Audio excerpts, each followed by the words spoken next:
ഓം നമോ ഭഗവതേ സായീശ്വരായ. ശ്രീ സത്യസായി ഭാഗവതം സത്യോപനിഷത്ത് 12. സത്സംഗം വളരെ അത്യാവശ്യം തന്നെയോ? ഇക്കാര്യത്തിൽ തെല്ലും സംശയം വേണ്ട. സജ്ജനങ്ങളുമായിട്ടുള്ള സംസർഗം വളരെ അത്യാവശ്യം തന്നെ. നിങ്ങൾ സജ്ജന സംഘം തന്നെ തേടണം. ദുർജനങ്ങളിൽ നിന്നും ഓടിയകലണം. സംഘം ആരുമായുമാണോ അതാണോ നിങ്ങളുടെ ജീവിതം എങ്ങനെയെന്ന് നിശ്ചയിക്കുന്നത്. നിങ്ങളുടെ സുഹൃത്ത് ആരെന്ന് പറയൂ. നിങ്ങൾ ആരെന്ന് ഞാൻ പറയാം. കാറ്റടിക്കുമ്പോൾ പൊടിപടലങ്ങൾ ഉയരുകയാണ്. വെള്ളം വീഴുമ്പോഴാകട്ടെ അതേ പൊടിപടലങ്ങൾ താഴേക്ക് പോകുന്നു. ഉയർച്ചയും താഴ്ചയും നിശ്ചയിക്കുന്നത് കൂട്ടുകെട്ട് തന്നെ. മറ്റൊരു ഉദാഹരണം, 10 കപ്പ് പാലുണ്ടെന്ന് കരുതുക. അതിൽ 1 കപ്പ് ജലം ഒഴിക്കൂ. ആ ജലത്തിന്റെ വില പാലിന്റെ വിലയായി മാറും. ഇനി 10 കപ്പ് ജലത്തിൽ 1 കപ്പ് പാൽ ഒഴിച്ചാലോ പാലിന്റെ ഉള്ള വില കൂടി ഇല്ലാതാകുന്നു. ഈ ഉദാഹരണം കൂട്ടുകെട്ട് എങ്ങനെ ബാധിക്കുമെന്ന് വ്യക്തമാക്കുന്നില്ലേ? കർണനെ കുറിച്ച് കേട്ടുകാണുമല്ലോ. വില്ലാളി വീരൻ, അതിബുദ്ധിമാൻ, ശക്തിശാലി. പക്ഷേ ദുഷിച്ച ചങ്ങാത്തം കാരണം ദുഷ്ടചതുഷ്ടയത്തിൽ പെട്ടുപോയി. കർണന്റെ കീർത്തിയും പേരും നശിച്ചത് ദുസ്സംഗം മൂലമായിരുന്നു. ആധ്യാത്മിക പാതയിൽ ഗുരുവിന്റെ പങ്ക്. ഗുരുവിൽ സമ്പൂർണ്ണ വിശ്വാസം ഉണ്ടായിരിക്കണം. നിങ്ങൾ ആദ്യമായി ഒരു നഗരത്തിൽ പിക്നിക്കിന് പോകുന്നു എന്ന് കരുതുക. നഗരത്തെ പറ്റി നിങ്ങൾക്ക് ഒന്നും അറിയുകയില്ല. എന്തു ചെയ്യും? നഗരം അറിയാവുന്ന ഒരാളെ കൂടി കൂടെ കൂട്ടുക. അപ്പോൾ അയാൾ പറഞ്ഞതുപോലെ നഗരം കാണാം. കാരണം നിങ്ങൾ ആദ്യമായിട്ടാണല്ലോ ആ നഗരത്തിൽ. അതുപോലെ തന്നെ ആത്മീയ അനുഭൂതി സമ്പന്നനായ ഗുരുവിനെ പിന്തുടരണം. ഒരു സാഹചര്യത്തിലും ഗുരുവിനെ സംശയിക്കുകയോ നിന്ദിക്കുകയോ ചോദ്യം ചെയ്യുകയോ ചെയ്തുകൂടാ. നാൽക്കവലകളിൽ വിവിധ സ്ഥലങ്ങൾ സൂചിപ്പിക്കുന്ന അടയാള ബോർഡുകൾ കാണാം. ലക്ഷ്യത്തിലേക്ക് പോകുവാൻ അതിലെ നിർദ്ദേശങ്ങൾ സ്വീകരിച്ചേ തീരൂ. പക്ഷേ ആ ചൂണ്ടുപലകകൾ ലക്ഷ്യത്തിലേക്ക് നിങ്ങൾക്കൊപ്പം വരാറില്ല. അത് സൂചന നൽകുക മാത്രം ചെയ്യുന്നു. ഇതുപോലെ തന്നെയാണ് ഗുരുവും. ഗുരു ആത്മീയ പാത കാണിച്ചു തരുന്നു. അത് അനുസരിക്കുക, യത്നിക്കുക, നേടുക. നിങ്ങൾക്ക് വേണ്ടി ഇതൊക്കെ ചെയ്യാൻ ആരും ഉണ്ടാവുകയില്ല.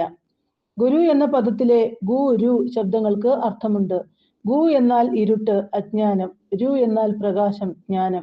ഗുരു എന്നാൽ ഇരുട്ടിനെ അകറ്റുന്ന പ്രകാശം എന്നർത്ഥം.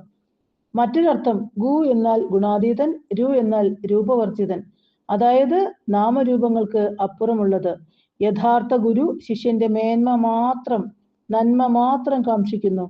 അദ്ദേഹം ശിഷ്യന് ഹിതമായതാണ് ഉപദേശിക്കുക, ഇഷ്ടമായതല്ല.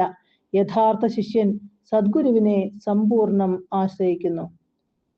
ഭഗവാൻ നിർഗുണനാണ്, ത്രിഗുണങ്ങൾക്ക് അതീതനുമാണ്.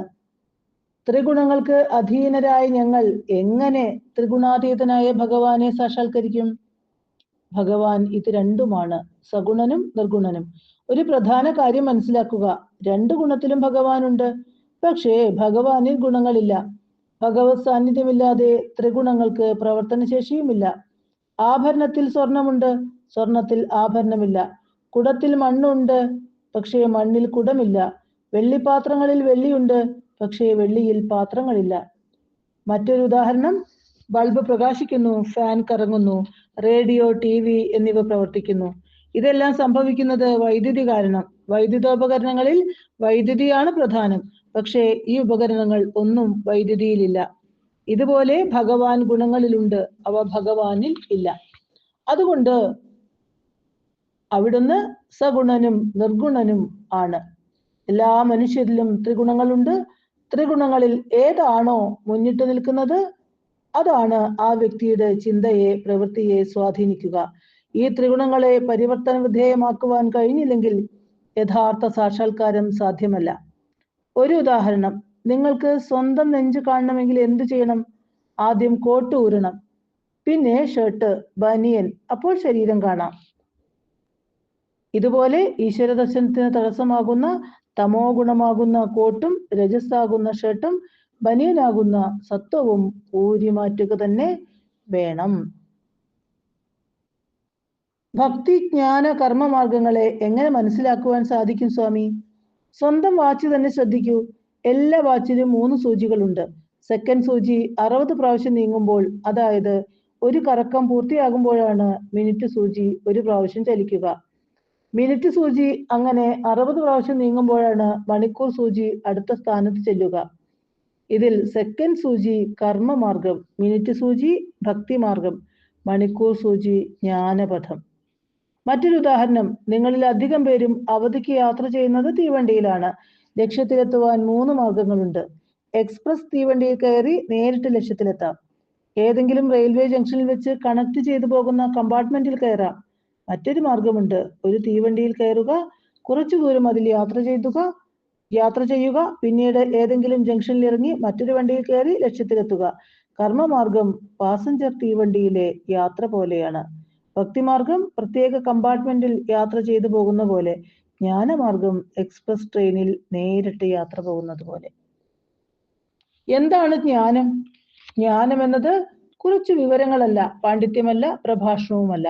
അത് വാചികമോ സാഹിത്യമോ അല്ല, അറിവുകൾ ശേഖരിക്കുകയുമല്ല, സ്ഥിതി വിവരങ്ങളുമല്ല.